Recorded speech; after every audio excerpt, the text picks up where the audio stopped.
Hi, I'm John Waterhouse, and welcome to the Original Science of Mind class as taught by Dr. Barbara Waterhouse. This is the very first class in a series that's going to go into the spring. So Barbara's going to look deeply into the whole ideas on which the science of mind is founded. And this will be your opportunity, whether you're a seasoned practitioner of science of mind or you're just learning about it. Either way, there will be powerful information for you to be revealed through this class. And I want to encourage you to stay up with it. Now, fortunately, these classes will be posted before 7 o'clock every Monday night. So you can watch it as it comes up and make that part of your regular routine as though you were coming to class at the center, or you can do it when it's convenient for you. And all in all, there's going to be, it looks like maybe 28 classes through this process. And as we move through it, if you miss one, you can go back and do it. It'll be on the website. It'll be posted for you. It'll be easy to find. And there's going to be reading assignments that go with it. Now, the book that you're going to read from is called The Science of Mind. It's Ernest Holmes' original book that he wrote and published in 1926. And it was when he was young and feisty and had a lot of interesting ideas. The more common textbook was republished, and revised in the late 1930s. So this one was his first round, and it has some fascinating information that is not in the other textbook. So if you're interested in knowing the real roots and the grounding of Ernest Holmes and how he perceived this thing called the science of mind, this is the way to do it. And there are going to be reading assignments that go with this class. So for this, obviously, this is the first class. It's the first you're hearing of it. So I'm going to show you how to do this. So write this down. For this class and next week's class, you're going to want to read pages 27 to 37 in the original Science of Mind text. So where do you get this? Well, if you want to, you can download it or just go into it on our website. If you go under downloadable books, you can click the one that says Original Science of Mind text, and it will bring up exactly what we're talking about page for page. And you can follow along simply by reading it on your computer. Or if you're the kind of person that still likes to have a paper in your hand so that you can make notations and do whatever else you'd like to do, we do have copies here at the center, and we will be sending them out if you request them. So, and there obviously is a fee for that. Let's see, I'm not sure what this book goes for. I'm going to get in trouble if I even guess. So I'm going to find out for sure what this book is sold for and let you know. But if that's not a problem, if it's not that expensive, and if you're interested in it, you can call the center at 828-775-2325 and hit extension 200, and you'll come to my voicemail, or maybe even me. And I'll be glad to take down your information and make sure that you get a copy of the book. We do have a supply of them here at the center. So that's the class, introductory class. Between now and class 2, read pages 27 through 37. And as you can see, we've got the entire program laid out for you. So stay with us here, and we'll give you these as we go. And also, I think they'll probably end up being posted on the website, although they are not this evening. So don't go looking for a reading schedule quite yet. But you're going to have a great time, because this is Barbara Waterhouse at her very best. So enjoy the class. It's a real class where people are walking around, occasionally walking in front of the camera. So be patient with that, but follow through. And Barbara's words and thoughts that she shares are phenomenal and can change your life. So I wish you all the best with this class. Enjoy every minute of it. And have a good time. And I'll see you at the end. Welcome, welcome, welcome to a brand new class at Center for Spiritual Living called Original Science of Mind with Barbara Waterhouse. And yay, and we always begin everything in Center for Spiritual Living with a spiritual mind treatment. relax. Take a deep breath. And let it go. And please continue breathing. But what we do is we know. We move into a state of awareness where we know that there's a presence of something. There is some kind of power going on. There is something happening, and we may not know exactly what it is or be able to define it or describe it, but we can feel it. There is something more than meets the eye happening right here and right now. And whatever that is, it must be one.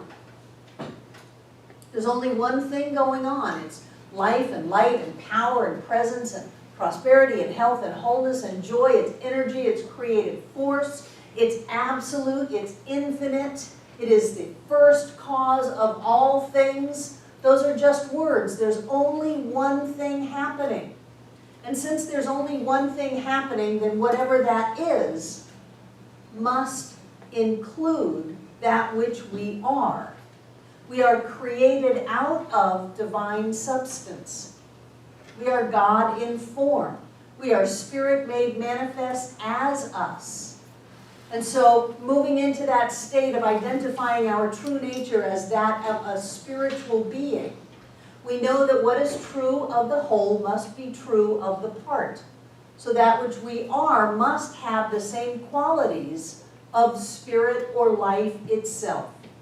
So moving into the third step of treatment, we affirm and realize that right here and right now we are in our perfect and right place. We know whatever it is we need to know, we get whatever is ours to get, and we move forward in our lives clear about who we are, demonstrating these principles as health, wholeness, prosperity, love, and joy. This is the best class ever.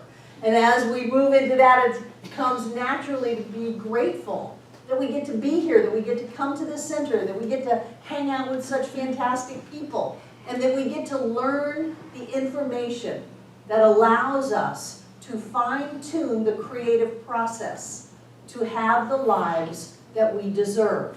And in that state of gratitude, we just release this treatment into mind, into spiritual law, knowing that everything that needs to happen for that to manifest in form in our lives is done now. And together we say, and so it is. Excellent, excellent, excellent. That is a spiritual mind treatment, and we will learn about that later. You don't have to worry about it now. This is a basic Science of Mind class. The original Science of Mind textbook is the text for this class. Ernest Holmes wrote it. Well, his mother published it in 1926. I'm not exactly sure when he wrote it or how long it took to write. He may have written it in 1925 or 1924 and it just got around to being published in 1926. But this is the text. This was, at the time, his big creation of all of his fantastic and amazing ideas that he put into form calling Science of Mind. Actually, he called it Science of Mind and Spirit. And I'm not sure why we dropped the and spirit. I always thought that was really cool. This is not just a science of mind, it is a science of mind and spirit.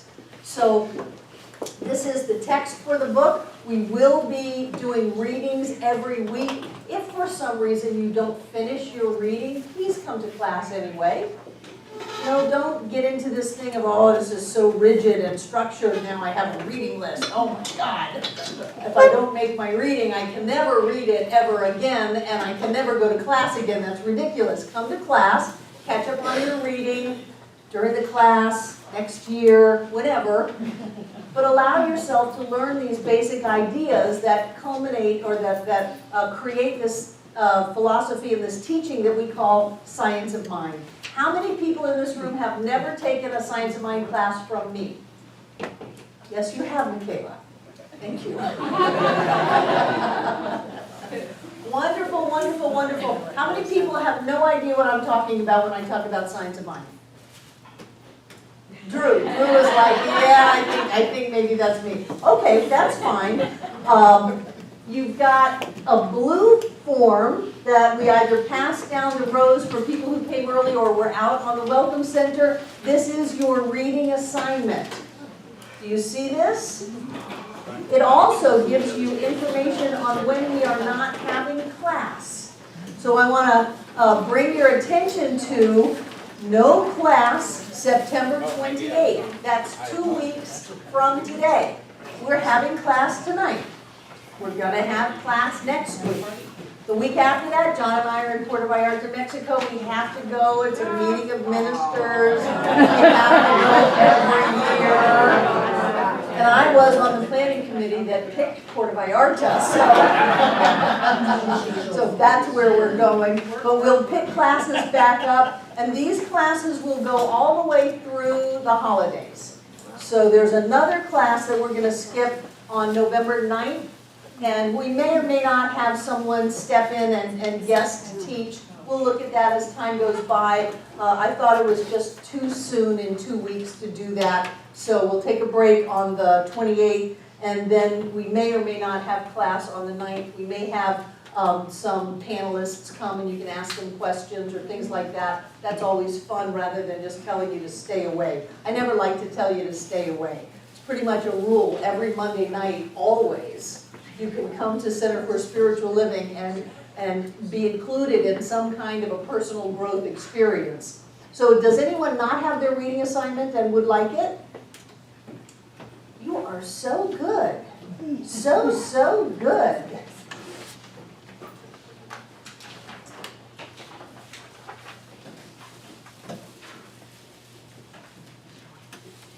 Is anybody running the bookstore tonight? Thank you. Are there still textbooks back here? We've got 7 or 8. 7 or 8. Does There's anyone 7. still need a textbook? Keep in mind that the textbook is on our website as a free download, and our website address is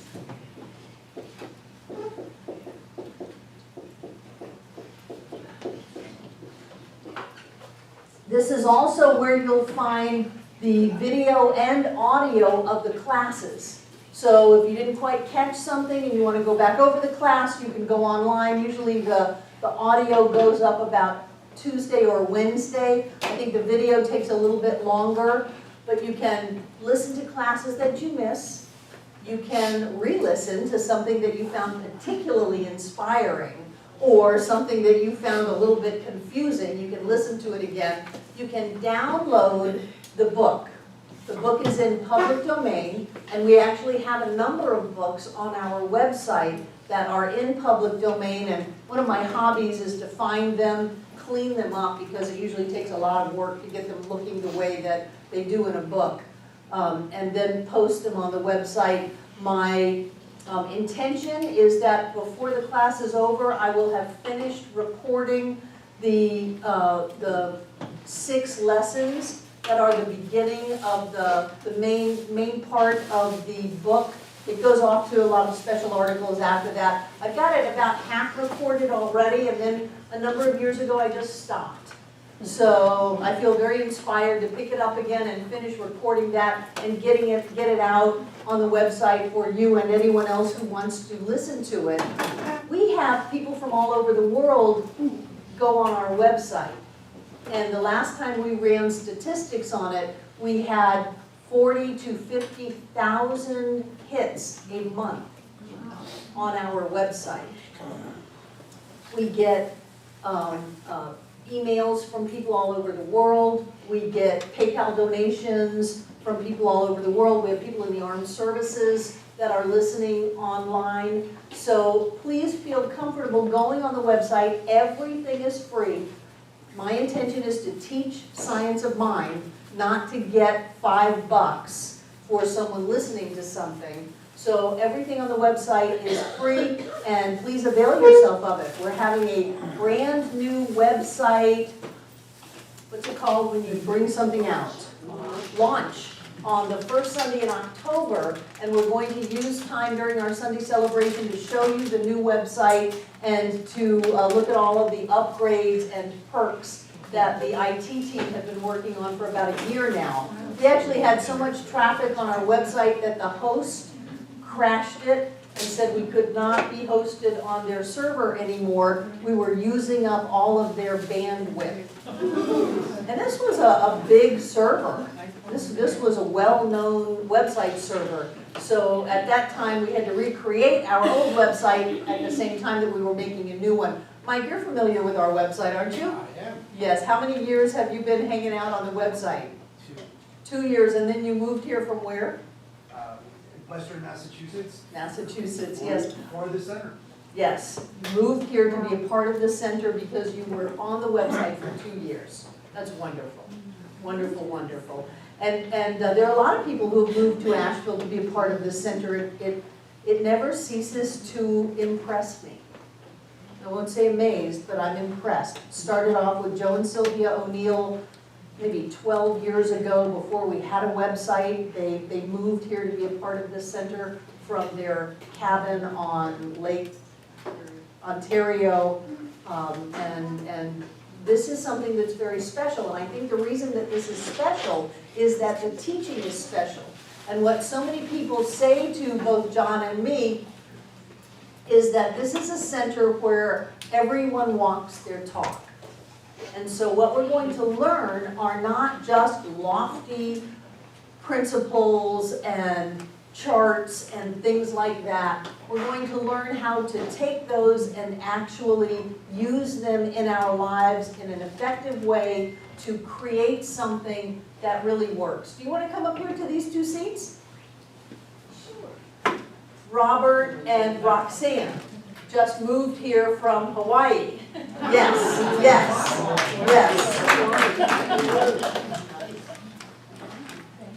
You're welcome.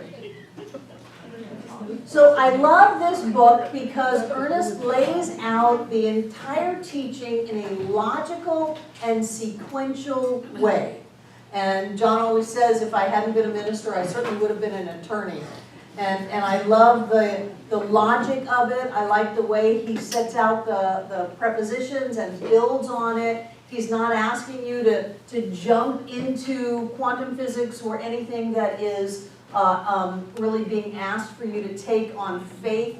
He's saying this is the way life works. And when you are aware of that, something changes in you. When you become aware of the spiritual principles of creation and the way life works, then you change. Because you can no longer look at the outside as separate from you and hang out in blame and feeling disempowered and disenfranchised when you realize that you are an integral part of all that is happening. And because this is a basic class, I'm going to ask you to just give me a little leeway. Give Ernest a little leeway. Remember, this was almost 100 years ago. So yes, it is all gender masculine. It is. It's all gender masculine. It has some of the dualistic languaging of God and me, and then at other times he'll say that's not what's happening. But he was kind of working it out, and one of his big teachers was Aurobindo with the Life Divine. So he used a lot of Hindu philosophy. Those of you, how many of you are in Kate Grayson's Troward class on Wednesday night? Troward also brings in from the Hindu culture this whole idea of the interconnectedness of life. But Ernest Holmes also takes from the Greek the value of the individual. He throws in a lot of Christianity, and if you're not, if you are really familiar with the Bible, yes, he does misquote a lot. He always said, don't quote me on quotes, don't quote my quotes. So if it's like, well, that's not what it said, okay, but keep in mind that most of what is coming out in his books was verbally given and then transcribed and then edited and worked. So he takes a combination of Hinduism, the interconnectedness of all life, the Greeks, the value of the individual, Christianity that has God moving from the vengeful God of the Old Testament into what Jesus called Abba, and that was Papa. That was a closeness. It's the Father within who doeth the work. The Father and I are one. That kind of close energy. He spent a lot of time reading Emerson and got a lot of lofty ideas from that. And he always says he didn't make this up. All he did was coalesce that this is a correlation of a lot of things. He says it's a correlation of the laws of physics, the opinions of philosophy, and the revelations of science for the betterment of humankind. So he synthesized this, and he always says that. So as you're reading it, you're reading an old book, but you're reading a book before the PR people got a hold of it and said, let's make this easier for the public. Let's put this in a form that's not so, in my opinion, clear, not so adamant, not so whatever the word is, and they changed it. And if you read the original textbook and then read the revised textbook, it has changed. There's a softening of it. And I am not one to be soft. I don't want to be soft. I don't want to be soft on you. When your back's up against the wall, that is not the time to be soft. You need to know spiritual principle, and you need to know it in a way that you can grab hold of it and be crystal clear, because that's the way your life changes. So as we use this textbook, don't freak out at all the male things, he, him, all of that. I mean, just this ad nauseum. It goes on that way. Ad nauseum. And if you want to change it in your own head to she or we or whatever, please feel free to do that. But I find that when people start rewriting the book, then things get changed other than the pronouns. So don't let the pronouns turn you away. If you are a student of science of mind and you know that some of the things that he says have been tweaked in future writings, well, he grew. And if he had stayed around until now, he'd be talking about all kinds of things. It's interesting that he was talking about Einstein and quantum physics even back then. He was a big fan of psychic stuff. He loved table tipping and seances. He said, if you're going to study mind, study it. Study all of it. Don't leave any of it out. He had a big impact on Hollywood. His goddaughter was, who sang Is That All There Is? Peggy Lee. Peggy Lee. After her Really? 5th wedding, he said, I'm not going to marry you again. You make this one work. But Peggy Lee was his goddaughter. There were a lot of Hollywood big shots in his classes, and you can see how this kind of idea has moved out into the public domain to where we just think it's normal. You hear football players now saying, I got to wrap my head around it. Somebody got hurt yesterday, and they said, oh, he was the one who kept everybody's head on straight. They said about whoever hurt his foot and will no longer be receiving any more footballs. There were 3 games going on yesterday. So this idea in sports that if you can see it, if you can visualize it, if you can be it, then your chances of actually having that happen on the outside skyrockets. And if you can't, if your head's just not on straight, then you might as well forget it. That all came from this burgeoning metaphysical movement at the turn of the century. As we move into the way that movies are, then you get, in popular culture, you get ideas, even now it's like alternate times and universes. You get these ideas that you can go back in time and change things. You know, there's all of these, the Matrix, all of that, all of the science fiction kinds of things. A lot of that had to do with the LA scene that was very much involved in science of mind. And Ernest was very involved with them. He had a lot of parties. This was not a teetotaler or a very stuffy guy. His nickname was Happy. His nickname was Happy. And he loved people. And he would try to have these conversations, whether they were one-on-one or whether he was at the Wiltern Theater and they had thousands of people show up. This all came together also, think back to the 20s, allopathic medicine was not doing great. We didn't have antibiotics yet, we didn't have a lot of surgeries that we take for granted now, and so a lot of what you're going to be reading about has to do with physical health. When he talks about the body, we've always extrapolated it to the body of our affairs. No, he was pretty much talking about the physical body. He had a rancher come into his classes and he would go out and he would speak the word for his cattle. And he said he never had to bring a vet in. His cows would get sick and he would go out and he would speak the word over them and he would heal them. And that's where people were. If they were sick, there weren't a lot of options. And so they would be very open to this idea that the state of their thought or someone else's ability to hold that idea on them physically would help, because they didn't have a lot of choices. So, you know, when your back's up against the wall, then try God, that kind of thing. And people did. So what you're going to read has a lot to do with the physicalness of physical healings, physical demonstrations, illness, denying conditions, those kinds of things. So I wanted to give you a little, just a little history. I love this book. I don't know why, but I love this book. It is crystal clear to me. It has some very important things in it that never made it into the revised textbook. And some of them are very bold. And I love that he was bold. He was saying that you know, we don't back down from this. We don't pretend that it's not so. We stand clear in who we are and what we believe, and we claim and command the power of the universe to manifest as that. And he would do that over people who were dying, and they would get better. There was one woman at his you know, church, because this used to be a church kind of thing. Now it's a center.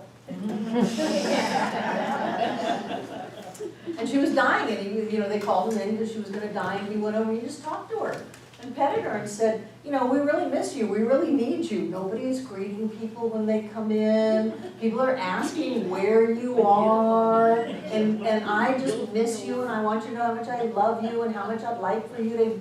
She woke up and got out of bed because of that energy. And when Ernest started, he was working for the city of Venice. He was running their playgrounds. And there were children. He would treat over their warts. Because, you know, hygiene wasn't great. And little boys, they would get warts. And he would go over and he would pray on the warts and they would go away. And that's how he got some of his first students and followers and supporters. Can you imagine somebody that clear, and they take your hands and they pray over you, and this transformation happens to you? So wherever he went, people loved him. People supported him. People financially supported him. He had a lot of money. He would dine with his wife every evening. They didn't have dinner, they dined. And he had people in his home that would fix food for him and serve them, and they would dine. And he said, why would anyone just want to eat when they could dine?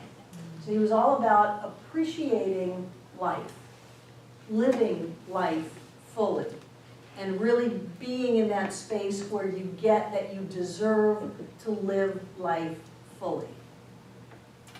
So do you have any questions before we actually get started? Hey, Susan. Anything in our regular book, not the basic one, that you would feel is missing?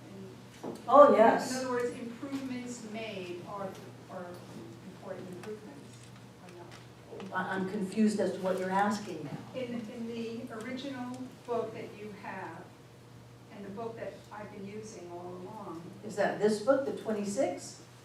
the big fat one, the regular one. The 37, the revised Right, text. the revised. Uh-huh. So is there anything in there really worth having in the revised Well, one? sure. But there are things left out. Okay. In one of the things I like about this book is it's set up in lessons. It doesn't take you hither and yon. You know, it's set up in lessons. It's a consciously laid out argument that builds on itself. And in the second chapter, the second lesson, he gives you an introduction, gives you the lesson, and then he gives you a recapitulation.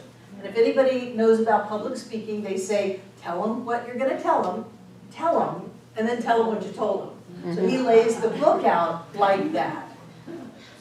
And in the second lesson, on the introduction, in the first paragraph, one of the things that has touched me so deeply, he says, mental science, or the science of mind and spirit, makes a tremendous claim when it states that it can free the individual from the bondage of illness, poverty, and unhappiness.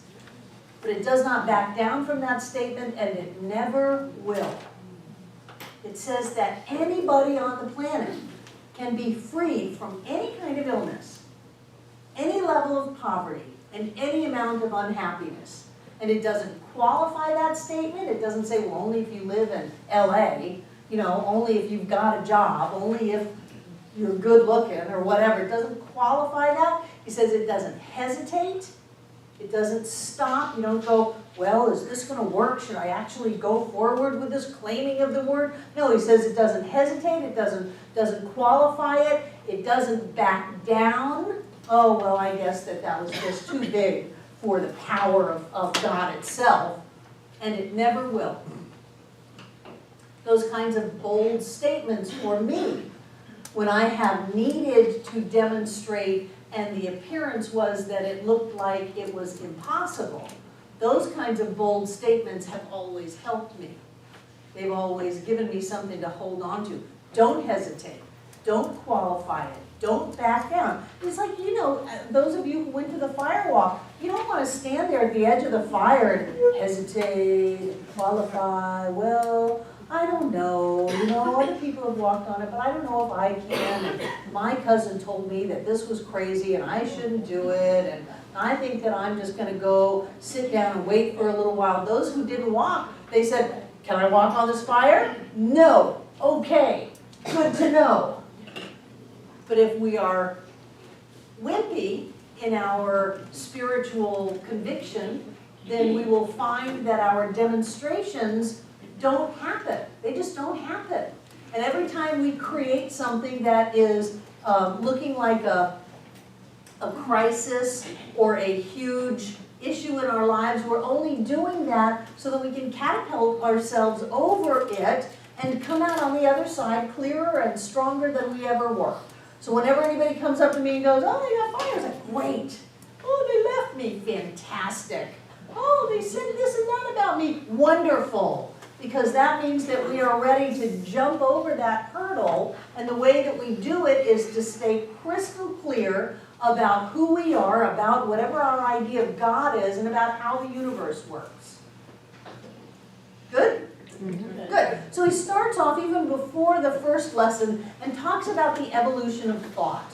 And I know some of his concepts are uniquely his on a personal level. Sometimes I call that part of the writing Ernie. And then there are those ideas that are Ernest Holmes, crystal clear. So he talks about that intelligence has to come from intelligence.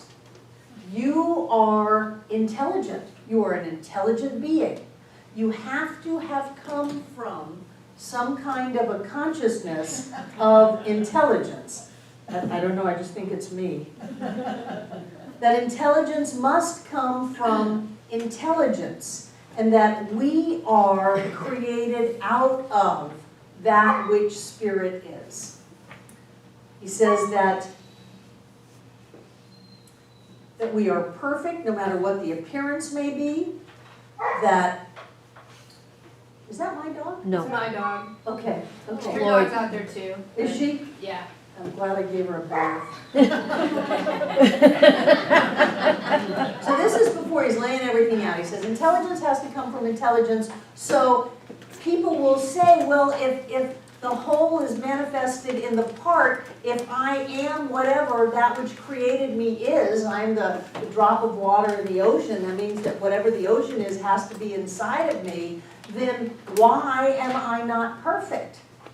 How does that come in? So that seems to be the first question that he wants to address. Why am I not perfect? If I'm created out of divine substance, energy, life, all that is, then why am I not perfect? And so he addresses that by saying that to create an individual without any individuality would be to create what he calls an automaton, which would be a robot. Well, I'd take being a robot if I'm always blissed out, have plenty of money, healthy and joyous. No, because then you wouldn't have any of your own process. And it goes on to, the idea goes on to be worked that in order for the universe to be an infinite, it must be ever expanding. So if you have an end to the universe where it's no longer expanding, then you don't have an infinite because you have the infinite and the thing on the other side of the infinite, and all of a sudden you go from oneness to two-ness. So it has to have inherent within it an idea of growth and expansion. You have to be growing and expanding because the very nature of life itself is that of growth and expansion, or else there would be no way to have an infinite. Does that make sense? Some of these ideas are going to be a little complicated, so if you get confused, then grab me. And inherent within that, inherent within your free will, is your ability to screw your life up. I mean, if you didn't have your ability to screw your life up, you would not be this powerful, amazing spiritual being that you are. You wouldn't be able to grow and stretch and expand and test yourself and triumph over your self-created obstacles. You would simply be, and a lot of people say, I'll take that, but you would simply be a robot of joy. Which, as tempting as it sounds, really isn't the best thing for us. We have to grow and expand. So, in comes our own judgment that says, well, I'm not perfect. Well, yes, you are. I like what Wallace Wattles in The Science of Being Great, I think, says. He says, the universe is perfect, though not complete. Now that's from a physical standpoint. I would say the universe is perfect and complete, though we don't have our awareness of it yet. So our seeming lack of perfection is only our limited ability to see that perfection that already is. So he's talking about this whole idea of the evolution of thought, that man's first great discovery was that he could think. Woman's first great discovery was that she could think.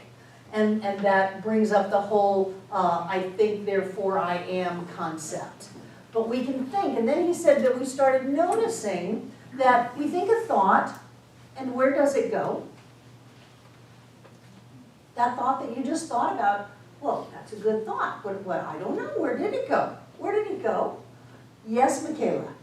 It went to the divine. It went to the divine. Well, at one level, you're absolutely correct, because everything is already in that which is divine. So you think a thought, and he's starting to mull over this idea of conscious mind and subconscious mind.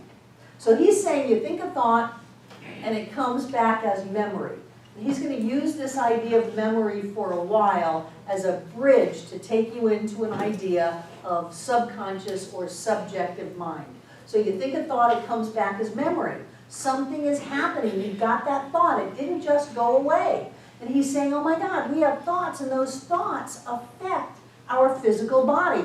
He was by far way earlier than Louise Hay on saying, if you have this physical ailment, you thought this mental thought. So he's saying that you think a thought and something happens. And so we have a pile of memories, and that pile of memories is operating on our physical body. So we think a thought, it comes back as memory, it's stored away somewhere, and it's doing stuff. So he's saying, let's look at these thoughts that we're stacking up or storing and see what's happening from that. So he's saying that you think a thought on a conscious level, and we're going to talk a lot about this. You think a thought on a conscious level,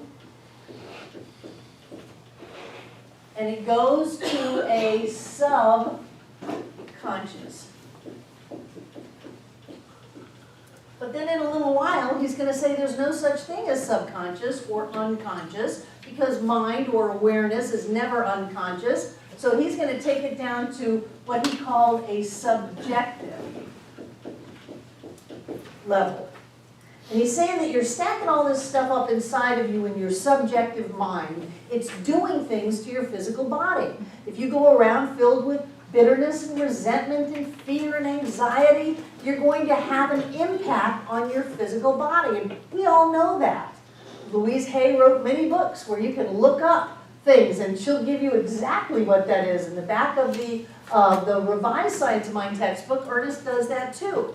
But he's saying, if you can do this on a conscious level, if your subjective, subconscious mind is doing things in your world and you don't even know about them, and there he's referring to your whole autonomic nervous system and how you don't have to make yourself breathe, you don't have to digest your food, none of that is happening on a conscious level. He's saying, think about it, people, things are happening in your physical body from your thoughts, based on all the thoughts you've been thinking. You've got like this big pile of thoughts in a place that he started off calling memory, and then he moved to subconscious, and then he moved it to subjective, and he said those are doing things for you.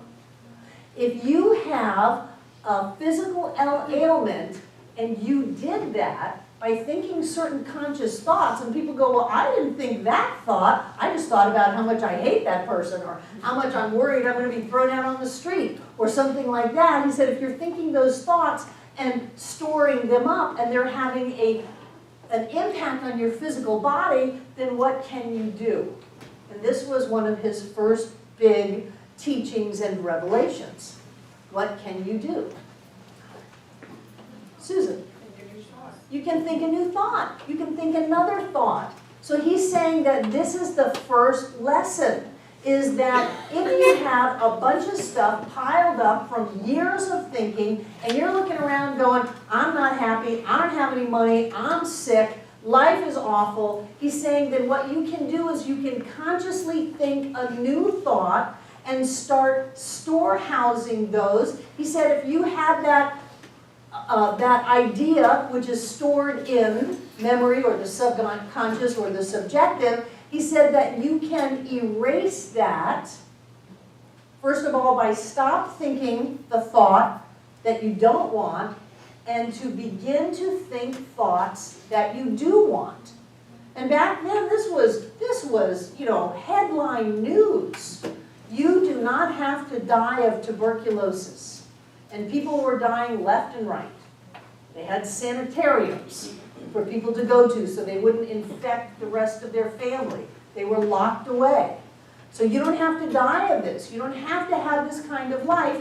You have something that you're aware of on a conscious level, but then it goes somewhere. It does something.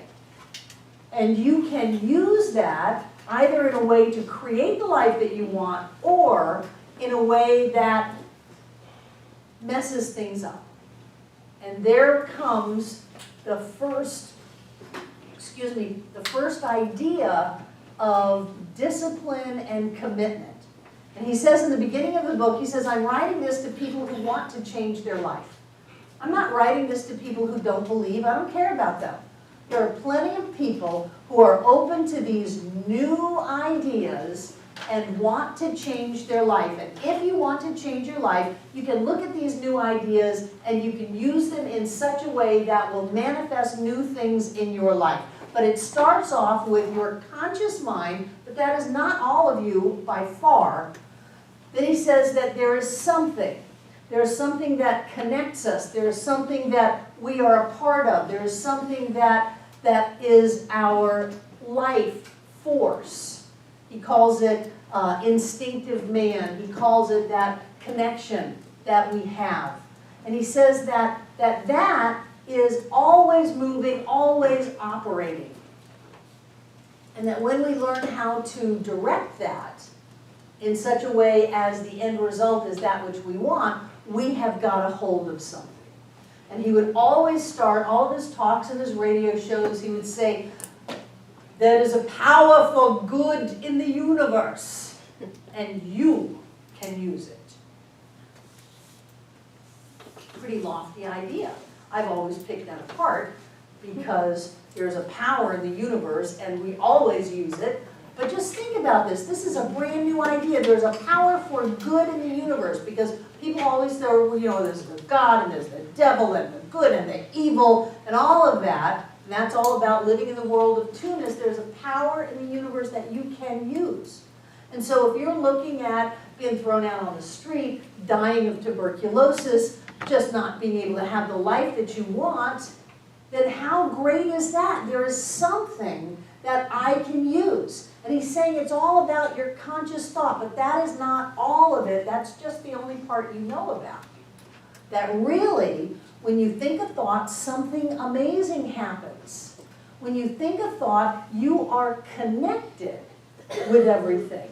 You are connected with everyone. And we talk about that all the time. It's in every one of us, and we are all one, and we are all connected. But he's saying, even if we were not connected, we would not even be able to talk to each other. Think about that. That I would say words, and if there wasn't some kind of an intelligent connection, that you wouldn't be able to listen to me or understand me. That there is an intelligence that, as Wallace Wattles says, permeates, penetrates, and fills the interspaces of the universe. And it connects us. And that's the intelligence that we are starting to use. He said, as our thought operates upon our body doesn't do anything. It's all about our thought. He said that if your brain could think, you could cut your brain out, stick it in a jar, and it would keep on thinking. But it doesn't. That there has to be something. He calls it a thinker behind the brain. And then he goes on later on to say there is a thinker behind the thought. And he's trying to get people to open up to this greater idea of who they are. That there is a thinker behind your thought. There is that within you that chooses where you're going to go, what you're going to do, and because we are all a part of this oneness, then things happen. He said that they are amazing. They're powerful. They can be used for your good, and they are here for you. One of the things that he goes on to say is that if the body really had any intelligence of its own, and he's talking about physical stuff in the body, he says that the only reason your body gets sick is because you have directed it to get sick. He said otherwise, once you leave the body, there would be epidemics in the cemetery. Think about it. If the body really did have any ability to be diseased or ill without your consciousness, then after your consciousness leaves the body, your body would still be able to get sick. Instead, your consciousness leaves the physical body and it just disintegrates, depending on how much formaldehyde they pump you up with. But eventually, your body disintegrates. That everything that is happening in your life is happening because you, on an intelligent level, on a mental level, have acted upon that. And so how does that work? That is the giant question of all time. And here, in Science of Mind land, we have a handy-dandy teaching aid that you might have seen, and if not, you will see a lot. And this is simply a horizontal view of how creation works. So up here, we have spirit, and down here, we have body, or the world of our effects. Spirit is that which is self-knowing. Spirit is our ability to say, am I going to work today or am I not? Am I putting on red or am I putting on blue? How do I want to live my life? That's the self-knowingness of Spirit as us to choose. We have the power of choice. And you know some of the choices that you've made in your life have demonstrated in very concrete, clear ways. The person that you choose to be in relationship with, where you choose to live, what kind of a way you choose to use your time. Those all demonstrate in very clear effects. This could be cause. But what is this? What is this area? And that's what one of the things that Science of Mind strives to begin to explore. What is the process of creation? Because it is so huge and so vast that to try to actually wrap words around it sometimes is difficult at best. But there are some qualities that we know about what happens. And that is that the body is acted upon. This is the action. And this part is only about doing. And that's one thing that I love about this teaching. It doesn't have a lot of, well, Barbara, don't you know that you just had dinner yesterday and you want to have dinner again today? Don't you know that there are starving children in Syria now and that the world is, I just don't think you should, you know, all that stuff that we may have heard in years gone by about why we shouldn't or can't have certain things. They say, oh, this is impossible, you'll never do that. Well, the law doesn't know any of that. All it does is take whatever you put in it and bring it into form. Very much like the seed, the soil, and then the plants. You're just gonna love my stick figures. The soil doesn't say there's gonna be a blight, or there's gonna be beetles, or there's gonna be some kind of a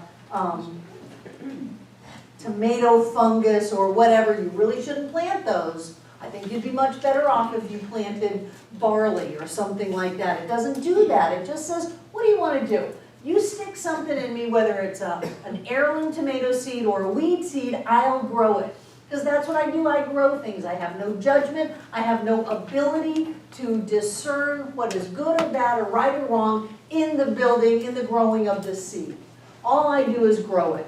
And that's the way it is with spiritual law. That it has no ability to say, well, you know, you really do deserve to go on that cruise. You've worked hard, you got the money in the bank, and you know, if you don't spend it on the cruise, then because it's out of time and space, there's going to be a flat tire or a blown engine or something come your way. So you might as well go on the cruise right now and change the course of your history. It can't say that.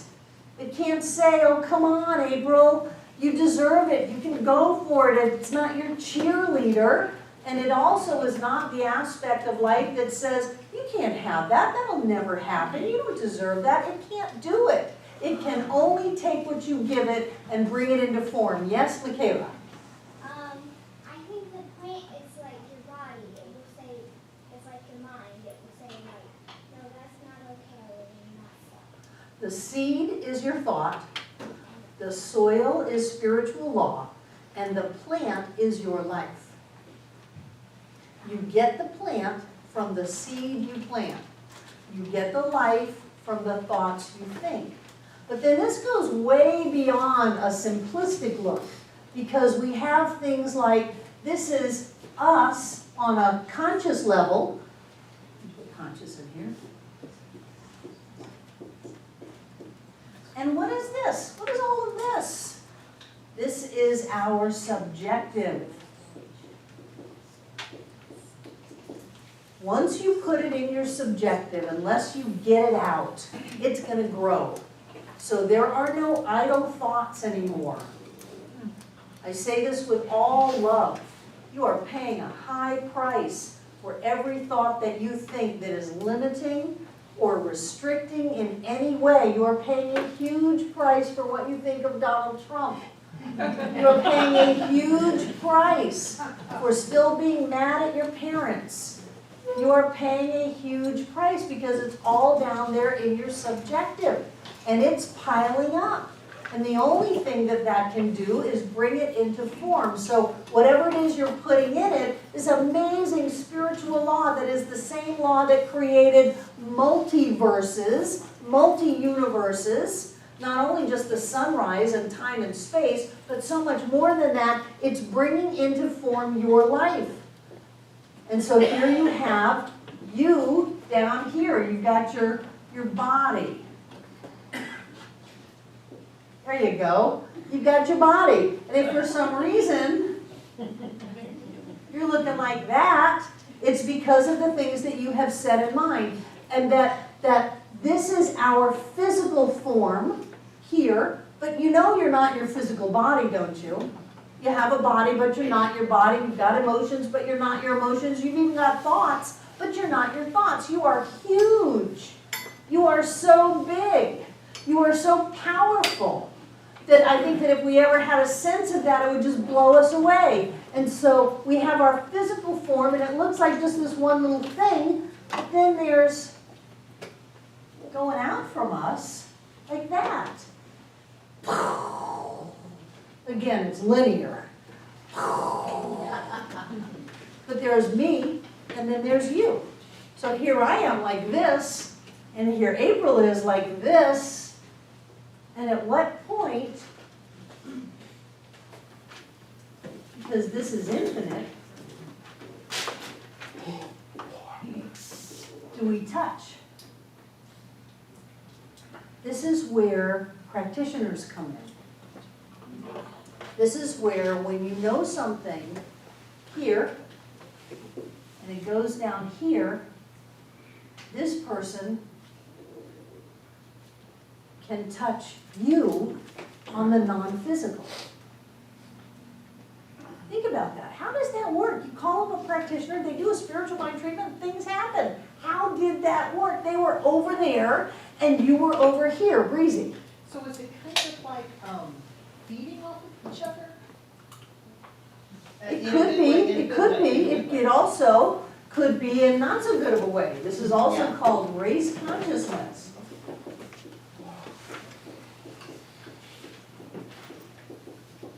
Race consciousness is the sum total of all of the beliefs and the ideas of the entire human race, and who knows what else.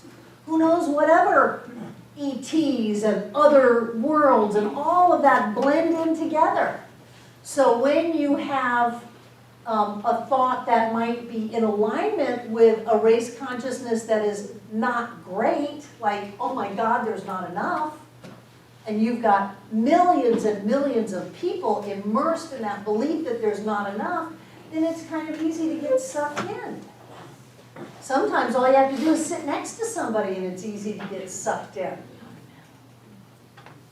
But also when you are around people that are saying anything is possible, you are powerful beyond your wildest dreams, you have the entire universe supporting your every thought and idea and intention, and you can have anything that you want, then you open up to be sucked into that also. That's why when people say, oh, I don't feel good, I don't want to come to the center. No, that's the time to come. Come in your pajamas, I don't care. Come with your tissue box, wrapped up in a blanket, I don't care. Get sucked in. Get sucked into this idea that says there's a way out, there's an answer, there's a solution, that there is something greater than your physical reality going on, and that you are inextricably connected with that. That you are the one who is planting the seeds, you are the one who is stacking up the thoughts in the storehouse, and it is impacting your world. So if you want to shift that, then you have to stop stacking up or planting seeds that you don't want to have, and you've got to start planting them that you do want to have. Does that make sense? Mm-hmm. Michaela? What should you do if you have plants growing in your garden that you don't want? Pull them out. How do you pull them out when it's a thought? Basically you should think another thought. Yay! You should think another thought. Exactly. You should think another thought. And so here we have this idea that says on the, as Abraham would say, on the non-physical side of life, we are connected with everyone and everywhere and every when.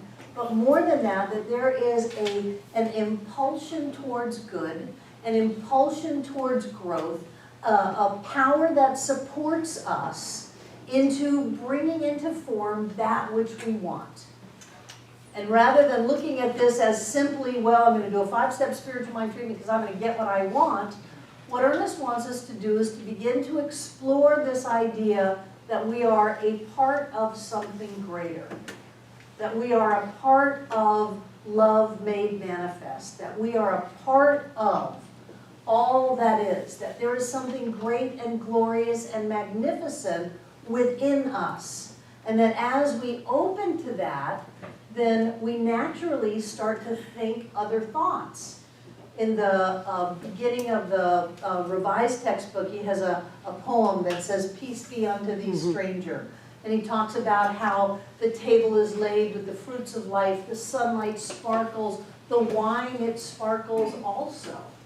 So what he's telling people is to live your life. And I know 12-step people, take a deep breath. He wasn't talking to practicing alcoholics. He was talking to people about relaxing and opening up to the bounty of life, to allow yourself to receive the blessings and the gifts of life, and to live your life knowing that you are actually a part of that expanded consciousness of growth.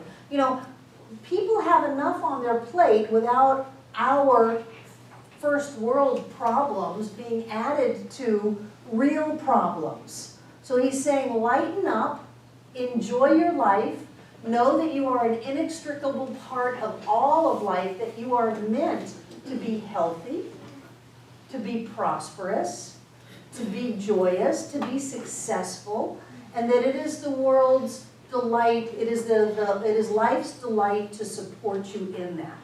He talks about this idea that we are created out of divine substance, and that means that every part of us is perfect and divine. And that if we are having something like an illness, that only means that it's our opportunity to uncover that divinity that is already there. You don't have to, I gotta have a healing now. No, you don't have to have a healing because you're not broken. You're not really sick. Those are just stacked up thoughts. And when you change those thoughts by stopping to think the thought that you thought that made you sick, and begin to open up to some greater idea, not just, I have to heal my pancreas right now. No, it is that I am loved. I am precious. I'm a part of all that is. Then your pancreas naturally heals because you begin to see things in that divine form. There's a divine prototype, not only of your physical body, but of your financial body, of the body of your affairs, of your relationships, of things like that. He would say that the worst thing you could ever do in a home is bring anger in. The best thing you can ever do for your home is to bring love in. So if you go around and you just bring love in, your body's going to heal, you're going to prosper, you're going to start thinking thoughts that are more loving, first of all, to yourself, about how wonderful you are. You would have people say, wonderful, wonderful, wonderful me. Everybody repeat that. Wonderful, wonderful, wonderful me. This was Ernest Holmes. And he would have people say that over and over and over and over and over again until they started to get it. That there is something very special in them, that there is something very wonderful in them, that they are, precious and amazing, and that all of these other problems are down here. That they are not who you are. They are simply creations of old thought forms. And that's what Abraham says. I think Abraham is hanging out with Ernest, or Ernest is hanging out with Abraham. When she was here, I kept waving my hand trying to get called on. I was like, is there an Ernest Holmes in there? Because she would say that whatever your problem is today, don't worry about it, it's an old thought. It's last night's news. It's over, it's history. That what you need to focus on is what are you creating right now? And as you create something anew, you will have a new experience. Don't look at your problems, don't worry about your problems, don't talk about your problems. Hang out in this idea that you are wonderful, that you are love made manifest, that you are a being of light, a being of love, and that money loves you and finds you. And of course you have more than enough to do whatever it is that you're going to do. You're not going to eat Wendy's drive-thru, you're going to dine. It may be on a Wendy's hamburger in your car, but you're going to have a consciousness that I deserve to dine, that I deserve to live a life that is blessed. I deserve that. And as you begin to plant those seeds, then your harvest changes. Okay, thank you for coming to this very first Original Science of Mind class. We absolutely know that you got something of value out of it and that you're going to want to keep going. So come back to us. Next class will be posted next Monday evening and we'll be ready to go again. In the meantime, check out the Science of Mind original 1926 text that's available for download on our website or for reading on our website. Or again, you can contact me at 828-775-2325 by text or by calling me. And that's what I just gave you was my cell number. So we're going to stay with that. 828-775-2325. Please don't abuse that, but we can get you a copy of this book if that's what you like. So again, thank you. Have a wonderful week and we'll see you again here next week.